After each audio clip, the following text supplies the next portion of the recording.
அரசியல் அமைப்பு சட்டம் வந்து அம்பேத்கர் எழுதியிருக்காருன்னு எல்லாருக்கும் தெரியும். அந்த அரசியல் அமைப்பு சட்டம் வந்து இந்திய மக்களுக்கும் நம்ம எல்லாருக்கும்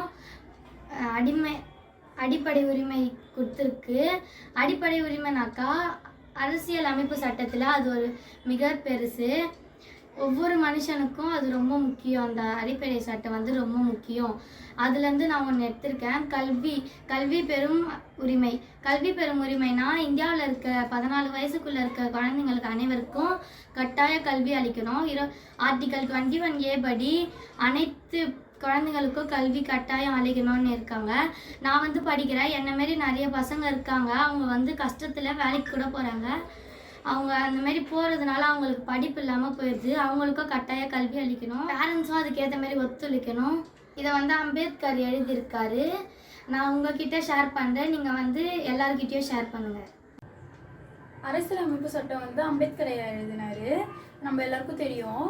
அரசியல் அமைப்பு சட்டம் இந்திய மக்களுக்கும் நம்ம எல்லாருக்கும் அடிப்படை உரிமை சட்டம் அப்படின்ட்டு நிறைய கொடுத்துருக்காங்க. அதில் நான் வந்து பேச்சுரிமை அப்படின்ட்டு உங்களுக்கு சொல்ல வரேன். கருத்து சொல்லக்கூடிய ஆர்டிகல் 19. ஆர்டிகல் 19னா நம்ம மனசில் என்ன தோணுதோ, அது நல்லதோ கெட்டதோ நம்ம வெளிப்படையாக சொல்லலாம். நான் என் மனசில் என்ன தோணுதோ நானும் சொல்லிடுவேன். உங்கள் மனசில் என்ன தோணுதோ நீங்கள் வெளிப்படையாக சொல்லலாம். அது 100% வந்து நம்ம சொல்லலாம். இதுதான் வந்து ஆர்டிகல் 19 சொல்லுது. அடிப்படை உரிமை என்றால் அது அரசியலமைப்பு சட்டத்திலே ரொம்ப முக்கியமானது. நம்ம ஒவ்வொரு மனிதனுக்கும் அது ரொம்ப முக்கியமானது. அதில் வந்து நான் வந்து ஒன்று சொல்ல வரேன். மதம், நீங்கள் வந்து எந்த மதத்தில் வேணா இருக்கலாம் அப்படின்னு நான் வந்து சொல்ல வரேன். ஆர்டிகல் 15 பற்றி சொல்ல வரேன். மதம், இந்திய மக்கள் வந்து எந்த மதத்தில் வேணா இருக்கலாம்.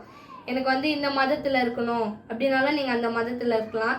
இல்லை எனக்கு எந்த மதமே வேணாம், நான் மதத்தையே கும்பிட மாட்டேன் அப்படின்னு சொல்கிறவங்களும் இருக்கலாம்.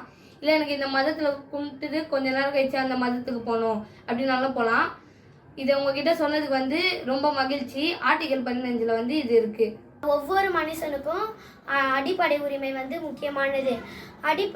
நான் வந்து அதுலேருந்து என்ன எடுத்துக்கிறேன்னா சொல்ல வரேன்னா சமத்துவ உரிமை. சமத்துவ உரிமைனா ஒருத்தரை மேலே ஏற்றியோ ஒருத்தரை கீழே இறக்கியோ பேசக்கூடாது. சாதினாலோ மதத்தினாலோ நிறத்தினாலோ ஒருத்தரை மேலே ஏற்றியோ கீழே இறக்கியோ பேசக்கூடாது. இது வந்து சொல்கிறது என்ன, ஆர்டிக்கல் 14 இதுதான் சொல்ல வருது. நானும் அதை பின்பற்றுவேன், நீங்களும் அதை பின்பற்றுவீங்க.